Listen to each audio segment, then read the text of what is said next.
बेटा हम लोग लसर ज्ञात करना सीख रहे थे ना। लसर ज्ञात करने का दो तरीका है और दोनों आज हम आप लोगों को समझा रहे हैं, ठीक है।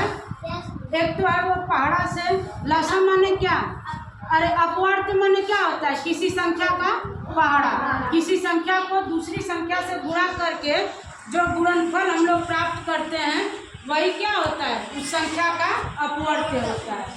तो दो तरीका है, एक तो उस संख्या का पहाड़ा ज्ञात करके हम करेंगे और दूसरा है अभाज्य संख्याओं से भाग देकर ज्ञात करेंगे। सबसे पहले हम लोग पहाड़ा वाले को देख लेते हैं। 24 और 36 का लसर ज्ञात करना है ना। उसको हम 24 को 1 से गुणा करेंगे तो क्या मिलेगा 24 को 2 से गुणा करेंगे तो 24 को 3 से गुणा करेंगे तो है ना। इसको देख लीजिए 3 4 12, 12 को 2 हासिल 1 और 3 दूनी 6 7, ठीक। उसी तरह अब थोड़ा सा इसको भी पहले कर लेते हैं। 36 से कम 36, 36 में जब 2 का गुणा करेंगे तो 2 छक्के 12 हासिल 1 2 3 6 7, 72 यहाँ भी आ गया। 36 का 3 से गुणा किए तो 108। हम बार बार आपसे कहते हैं कि अगर संख्या आपको आपके जरूरत की मिल गई है तो बहुत आगे तक जाके गुणा करने की जरूरत नहीं है, ठीक ना। देखिए यहाँ भी 72 है, यहाँ भी 72 है, यही रोक दीजिए।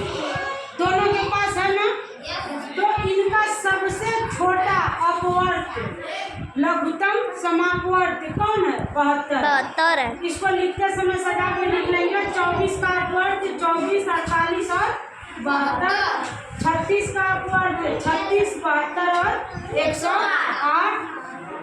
अब ये हो जाएगा। देखिए दोनों के पास कौन है सबसे पहले 72। आगे भी आपको बहुत से अपवर्त मिलेंगे लेकिन सबसे छोटा लघुत्तम समापवर्त माने सबसे छोटा समान अपवर्त। तो लघुत्तम समापवर्त 24 और 36 का क्या है 72। अब देखते हैं बेटा अभाज्य संख्याओं से भाग देकर। अभाज्य संख्याएं आप लोगों को बताया गया है ना। 2 3 5 7 11 13 17 19 इस तरह अगर हम आगे बढ़ते जाएंगे तो 100 तक कुल कितनी अभाज्य संख्याएं हैं 25। बहुत अच्छे 25 संख्याएं हैं, ठीक ना। अब देखिए सबसे पहले हम 2 से इन दोनों को भाग देना शुरू करेंगे, ठीक है। 2 से हम किस संख्या को भाग दे सकते हैं जिसके अंत में 2 है 4 है 6 है 8 है या 0 है 0 है, ठीक ना। तो 2 से इसको भाग देंगे 2 1 कम 2 2 दूनी 4। फिर इसको भाग देंगे 2 1 कम 2 और 2 8 16, 18 दूनी 36 होता है ना।